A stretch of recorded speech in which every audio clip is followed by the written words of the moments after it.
Today we groomed a small horse, a furry horse that goes woof and weighs about twice as much as his groomer. At number 2 we have Jack the Newfoundland, and he's at doggy styling for a major D-shed. But before the bath we clipped out those enormous paws to give him more grip. Fortunately for us, Jack is used to grooming, so he didn't need a forklift to get him in the bath. We aren't washing his face and ears today, as Jack doesn't seem to like them being dried. But we still needed litres of shampoo mix to get him clean. Unfortunately, as such a large dog, Jack doesn't like to stand for very long. But his back end was very mucky and compacted, so we had to use a belly strap to hold him up.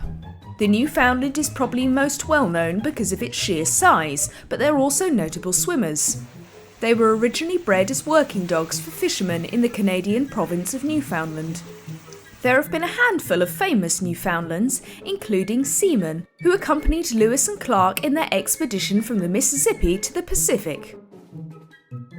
Even in modern times, they have retained their reputation as marine rescue dogs, with their webbed paws making them powerful swimmers. Jack had certainly retained a small lake in his coat, but at least he seemed to be enjoying drying.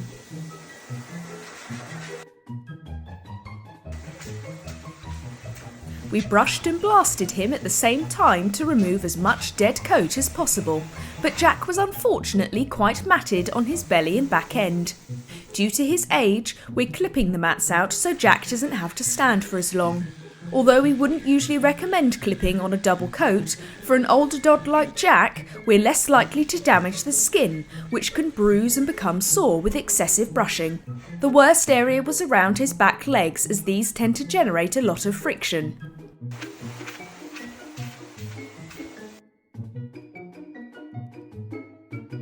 The last stage to de-shedding was going through him with a rake. Most of the loose coat had been blasted out, but this will still take out any stubborn bits.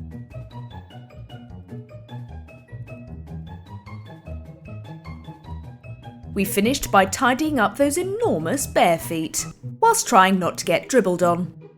Now looking about half the size and much more sleek, Jack could get back to doing whatever a pony-sized dog gets up to.